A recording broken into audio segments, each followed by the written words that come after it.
और इसी बीच एक बड़ी खबर आ रही है। ईरान के पार्चिन न्यूक्लियर सेंटर पर बड़ा धमाका हुआ है। काफी दूर तक सुनाई दी है धमाकों की आवाज। पार्चिन न्यूक्लियर सेंटर में धमाकों का कारण साफ नहीं है, लेकिन ईरान के पार्चिन न्यूक्लियर कॉम्प्लेक्स में धमाका हुआ है। ये बड़ी खबर आपको बता रही हूँ, जहां पर देखिए बता रहे काफी दूर तक धमाकों की जो आवाज है वो सुनाई दी है। और ईरान के पार्चिन में आपको बता दें कि न्यूक्लियर सेंटर पर धमाका हुआ है। अब अगर ये धमाका हुआ है तो आखिरकार इसके पीछे वजह क्या है? क्या जो डर पूरी दुनिया को सता रहा था, क्या वो डर जो है वो अब सामने आ रहा है? क्योंकि कहीं ना कहीं आपको बता दें कि ये खबर सामने आ रही है, जहां पार्चिन न्यूक्लियर सेंटर में धमाकों का कारण फिलहाल साफ नहीं है, लेकिन धमाके हुए हैं, ये जानकारी सामने आ रही है। ईरान के पार्चिन न्यूक्लियर सेंटर पर बड़ा धमाका।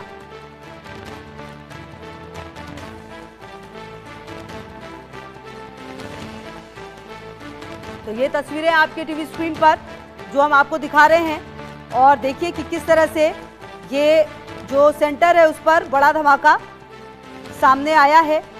और ईरान के पार्चिन न्यूक्लियर सेंटर पर ये धमाका सामने आया है। हालांकि धमाके के पीछे क्या वजह है ये फिलहाल देखना होगा। आपको बता दें कि इससे पहले भी जो ईरान के पुराने परमाणु ठिकाने रहे हैं उस पर लगातार इस तरह की घटनाएं सामने आई हैं, लेकिन फिलहाल ये जानकारी आ रही है सामने, जहां पार्चिन न्यूक्लियर सेंटर पर धमाके जो हुए हैं, फिलहाल कारण नहीं बताया जा रहा। और अमित सिंह हमारे सहयोगी ज्यादा जानकारी के लिए इसी खबर पर हमारे साथ। अमित, क्या जानकारी मिल पा रही है? जो ये पार्चिन न्यूक्लियर सेंटर ये कितना ज्यादा इंपॉर्टेंट है, क्योंकि कहा जा रहा है धमाका हुआ है, काफी दूर तक धमाकों की आवाज सुनी गई है। बताऊं, ये जो सिचुएशन वहां पर एस्केलेट हो रही थी और बहुत मुमकिन था, क्योंकि जिस तरह से वहां पर वॉरशिप डिप्लॉयमेंट हुई थी, वहां पर टैक्टिकल सिचुएशन बहुत टफ हो रही थी।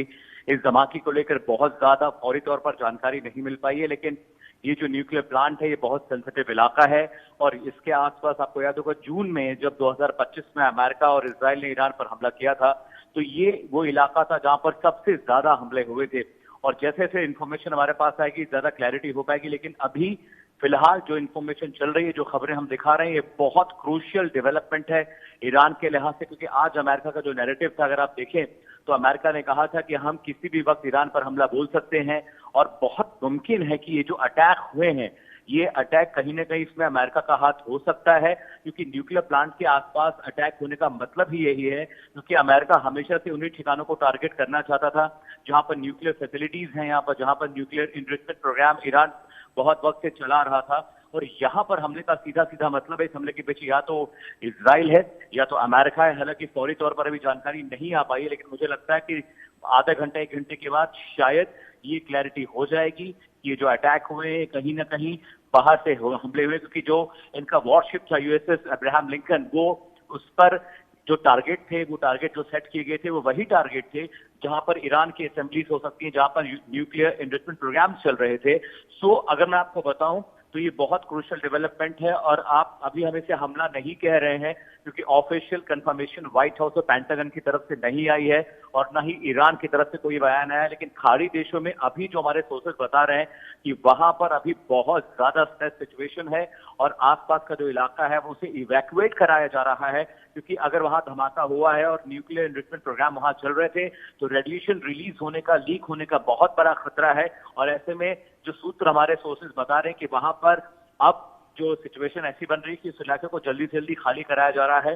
जो रिवोल्यूशनरी गार्ड्स हैं वो अलर्ट मोड पर हैं, और साथ ही साथ अब ये जो पूरी मॉनिटरिंग है, इस पर अमेरिका और इजराइल की ओर से कोई न कोई बयान आने के बाद ही कंफर्मेशन हो पाएगा। लेकिन ये धमाके बताते हैं कि वहां पर अभी सिचुएशन ठीक नहीं है। Back to you. बिल्कुल। अच्छा अमित, देखिए आप, अगर ऐसा है तो क्या ईरान की तरफ से कुछ अब छुपाने की कोशिश की जाएगी? क्योंकि अगर आप देखिए, हमने पिछले समय में जितने भी युद्ध देखे हैं उसमें न्यूक्लियर सेंटर पर अगर हमला हो रहा है तो मतलब कि कहीं ना कहीं एक शुरुआत मानी जाती है। चाहे हमने रूस और यूक्रेन जंग देखी हो, चाहे ईरान का हमला, माफ कीजिए, इजराइल का हमला जो है वो हमने देखा हो, तो कुल मिलाकर क्या माना जाए, क्या ये शुरुआत है? देखिए मैं आपको बताऊं, जब पिछली मर्तबा जब हमले हुए थे तो उस वक्त सिचुएशन यही थी। क्योंकि वहां पर देखिए, अगर परमाणु रिएक्टर्स, परमाणु प्लांट पर अगर हमला होता है तो इसका सीधा सीधा मतलब यही होता है कि अमेरिका को इस बात का शक था, शुबा था, इजराइल को भी, कि ईरान सिविल न्यूक्लियर प्रोग्राम की आड़ में परमाणु बम बना रहा है। रशिया और चाइना ये 2 मुख्तलिफ कंट्रीज थी जिन्होंने सारी इनको टैक्टिकल जो जरूरत थी वो पूरी की, और जो भी टेक्नोलॉजी थी वो सारा कुछ रशिया और चीन ने उपलब्ध कराया है। और अंदर खाने से ये खबर अब बाहर आ गई थी कि चीन और रशिया जानबूझकर ईरान को सपोर्ट कर रहे थे, उनके न्यूक्लियर प्रोग्राम को, ताकि अमेरिका और इजराइल जैसे मुल्कों पर प्रेशर बनाया जा सके। ये एक तरह का डिप्लोमेटिक सटायर था जो रशिया और चीन की तरफ से था, एक डिप्लोमेटिक स्ट्रैटेजी थी अमेरिका को कर्व करने की, इजराइल को दबाने की, और उसमें चीन और रशिया कामयाब भी हुए, क्योंकि ईरान सिर्फ अकेले अपने खुद के बूते पर अमेरिका जैसे मुल्क को नहीं धमका सकता। उनके नैरेटिव देखिए, उनकी बातचीत देखिए, जिस तरह की बातचीत वो करते हैं, ऐसा लग रहा था कि उसके पास बहुत सारी शक्तियां हैं। और मैं बताऊं, उनके पास supersonic anti continental ballistic missiles हैं जो कि इंटरसेप्ट करना बहुत मुश्किल है, और वो एटॉमिक वॉरहेड्स को कैरी कर सकते हैं। इसलिए ये सिचुएशन बहुत डरावनी है, और मुझे लगता है कि हमें कम से कम कुछ देर और वेट करना चाहिए। लेकिन ये तय है कि अगर न्यूक्लियर पावर प्लांट के पास धमाका हुआ है तो ये ड्रोन अटैक भी हो सकता है अमेरिका के जरिए, ये वहां पर इजराइल का ड्रोन अटैक हो सकता है, या तो प्रिसीजन अटैक जो B-2 बॉम्बर्स F-22 F-35 जो रैप्टर्स जेट्स ने किया है, ये भी हो सकता है। ये सिर्फ अंदाजा है, अभी कंफर्मेशन नहीं है। ठीक है, रहेगी लगातार नजर। बहुत शुक्रिया अमित आपका इन तमाम जानकारियों के लिए। तो बहरहाल देखिए, धमाका हुआ है और देखना ये होगा कि आने वाले समय में इस पर और क्या कुछ कंफर्म